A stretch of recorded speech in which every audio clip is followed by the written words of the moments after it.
Hello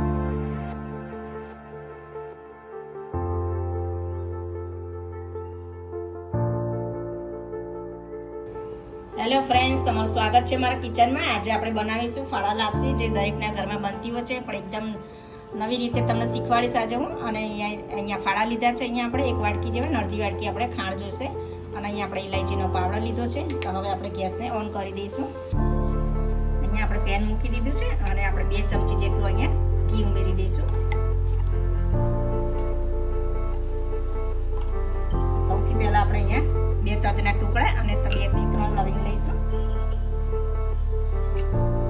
હવે આપણે ફાડાને શેકવાના છે. અહીંયા આપણે જે અડધી વાટકી લીધી હતી ફાડા, એને આપણે એકદમ સરસ એકદમ ગોલ્ડન બ્રાઉન થાય ત્યાં સુધી આપણે એને શેકવાના છે.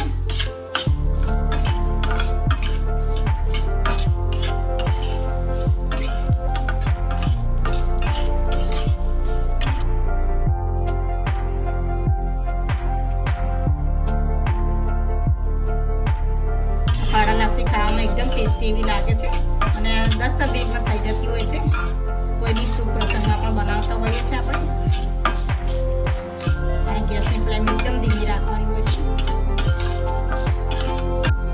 1 વાટકી ફાડા હોય તો આપણે 1.5 વાટકી જેવું પાણી લેવાનું છે અને આ પાણીને આપણે ગરમ કરીને તૈયાર કરી દીધું છે. અને હવે આપણા ફાડા શેકાઈ જવાયા છે. એકદમ ગુલાબી ગોલ્ડન બ્રાઉન થઈ ગયા છે. તમે જોઈ શકો છો એકદમ સરસ શેકાઈ ગયા છે આપણા ફાડા. અને તમે કુકરમાં બાફીને પણ બનાવી શકો છો. હવે આપણે ગરમ પાણી ચેક કર્યું છે, તેને આપણે ધીરે ધીરે કરીને ઉમેરી દેવાનું છે.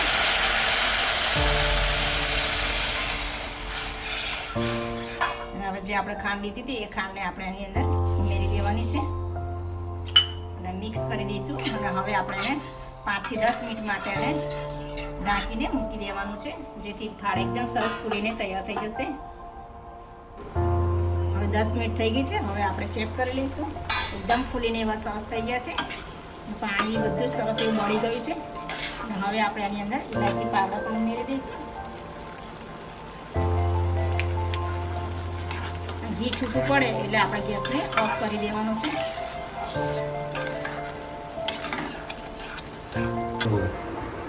ફ્રેન્ડ્સ, આપણી ફાડા લાપસી સરસ એવી તૈયાર થઈ ગઈ છે અને એકદમ છૂટીને ઘી પણ એકદમ સરસ એવું છૂટી ગયું છે. અને હવે આપણે ફાડા લાપસી એકદમ સરસ એવી ટેસ્ટી બની ગઈ છે. અને હવે આપણે પ્લેટમાં સર્વ કરી દઈશું.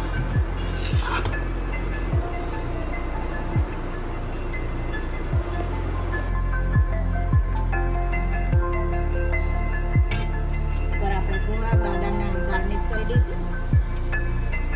થોડા આપણે પિસ્તા ઉમેરી દઈશું. ફ્રેન્ડ્સ, તમને મારી આ રેસીપી પસંદ આવે તો લાઇક, શેર અને સબસ્ક્રાઇબ જરૂરથી કરજો. અને બાજુમાં બેલ આઇકનને પ્રેસ કરજો, જેથી મારી નવી રેસીપી તમને મળી રહે.